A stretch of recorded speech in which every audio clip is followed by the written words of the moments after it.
राधे राधे, जय श्री कृष्णा। आप सभी को कार्तिक मास की बहुत बहुत शुभकामनाएं।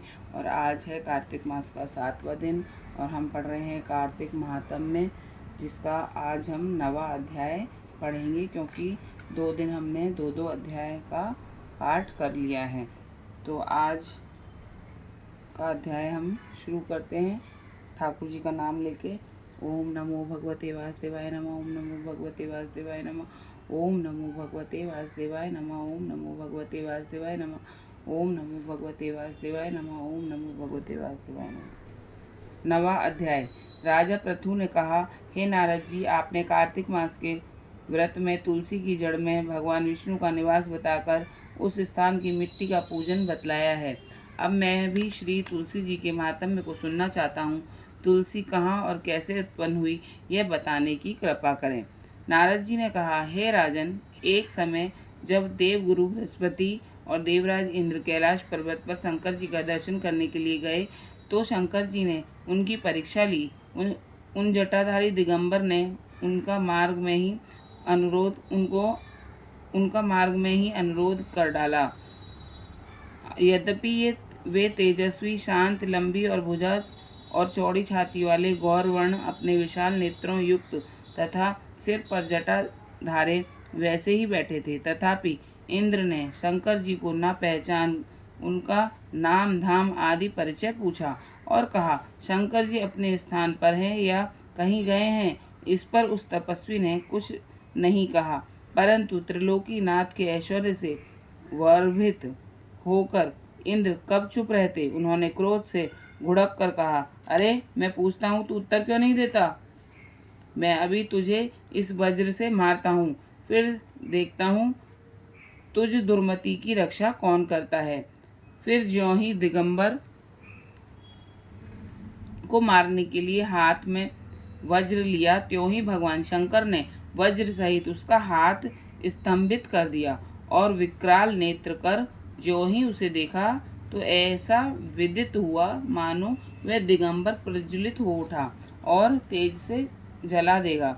भुजाएं स्तंभित होने से इंद्र के क्रोध और दुख का अंत न रहा, परंतु ज्यों ही बृहस्पति जी ने उसको प्रज्वलित देखा, त्यों ही उसकी बुद्धि से उनको भगवान शंकर जानकर प्रणाम किया और इंद्र को भी उनके चरणों में गिराया। फिर बृहस्पति जी बोले, हे दीनानाथ, अपना क्रोध रोक कर इंद्र का अपराध क्षमा कीजिए।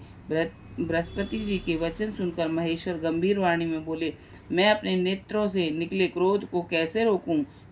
तब बृहस्पति जी बोले, हे भगवान, भक्तों पर तो दया करनी ही चाहिए, अतः अपना भक्त वात्सल्य नाम सार्थक कीजिए और इस तेज को शांत कर इंद्र का उद्धार कीजिए। तब भगवान शंकर ने कहा, मैं तुम्हारी स्तुति से प्रसन्न हूँ, जो तुमने इंद्र को जीवन दान दिलाया है। अब मैं तुम्हें अपने वरदान द्वारा जीव नाम से विख्यात करता हूँ। मेरे नेत्रों की अग्नि अब इंद्र को पीड़ित नहीं करेगी। ऐसा कह शंकर जी ने अपने माथे से निकले हुए तेज को लेकर क्षीर सागर में डाल दिया। फिर लीलाधारी भगवान अंतर ध्यान हो गए। इंद्र और बृहस्पति दोनों भय से मुक्त होकर परम सुखी हुए। इस प्रकार जिनको जानने की इच्छा थी, उन्हें जानकर इंद्र और बृहस्पति अपने स्थान को चले गए। अब पढ़ेंगे हम 10वां अध्याय। राजा पृथु ने कहा, हे देवर्षि, आपको नमस्कार है। अब कृपा कर आप यह कहिए कि जिस समय भगवान शंकर ने माथे का तेज क्षीर सागर में डाल दिया, उस समय क्या हुआ? नारद जी ने कहा, हे राजन, जब शंकर जी ने तेज क्षीर सागर में डाल दिया, तो वह शीघ्र ही बालक होकर गंगा सागर के संगम पर बैठकर संसार को भय देने वाले रुदन करने लगा। उसके रुदन से समस्त संसार व्याकुल हो उठा। लोकपालों के मन में भी व्याकुलता हुई। अधिक कहने से क्या है, चराचर चलायमान हो गए। शंकर सुवन के रुदन से ब्रह्मांड व्याकुल हो गए। समस्त देवता और ऋषि मुनि व्याकुल होकर लोक पितामह ब्रह्मा जी की शरण में गए और सब ने मिलकर ब्रह्मा जी को प्रणाम किया और स्तुति की। फिर कहा, हे पितामह, यह बड़ा भयंकर समय आया है, इसका नाश कीजिए। देवताओं की यह बात सुनकर ब्रह्मा जी सत्यलोक से उस बालक को देखने के लिए समुद्र तट पर आए। समुद्र से ब्रह्मा जी को आता देख उन्हें प्रणाम किया और बालक को उठाकर उनकी गोद में दे दिया। तब विस्मित होकर ब्रह्मा जी ने पूछा, हे सागर, तुम शीघ्र बताओ कि यह बालक किसका है। तब समुद्र ने कहा, हे प्रभु, यह तो मैं नहीं जानता, किंतु मुझे इतना अवश्य ज्ञात है कि यह गंगा सागर के संगम पर प्रकट हुआ है। अतः आप इस बालक का जाति, कर्म आदि संस्कार कीजिए, इसका जातक फल बताइए। नारद जी कहते हैं कि इधर तो सागर ब्रह्मा जी से ऐसे कह रहा था, उधर सागर पुत्र भी ब्रह्मा जी के गले में हाथ डालकर बार बार उनको आकर्षण कर रहा था। अब तो उसने ब्रह्मा जी का गला जोर से पकड़ा कि वे पीड़ित हो नेत्रों में से आंसू डालने लगे। किसी प्रकार उन्होंने अपने दोनों हाथों से जोर लगाकर छुड़ाया और सागर से कहा, सुनो, मैं तुम्हारे पुत्र का जातक फल कहता हूँ। मेरी आंखों से जो जल निकलता है, इस कारण इसका नाम जलंधर होगा। यह पैदा होने के साथ ही तरुण हो गया था।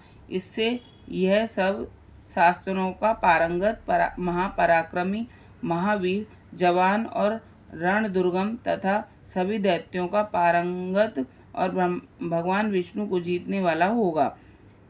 यह कभी कहीं भी नहीं हारेगा, एक भगवान शंकर को छोड़कर। सबसे आश्वस्त होगा। जहाँ से यह उत्पन्न हुआ है, फिर वहीं जाएगा। इसकी पत्नी बड़ी पतिव्रता, सौभाग्यशाली, सर्वांग सुंदरी, परम मनोहर, मृदुभाषिणी तथा शील की सागर होगी। नारद जी ने कहा, हे राजन, सागर से यह कहकर ब्रह्मा जी ने शुक्राचार्य को बुलाकर बालक का राज्याभिषेक कराया, फिर अंतर्ध्यान हो गए। अब तो उस बालक को देख सागर बहुत प्रसन्न हुआ और कितने ही उपाय से उसका पालन कर के बड़ा किया। फिर काल नेम नामक असुर को बुला उसकी वृंदा नाम की पुत्री से उसका विवाह करा दिया।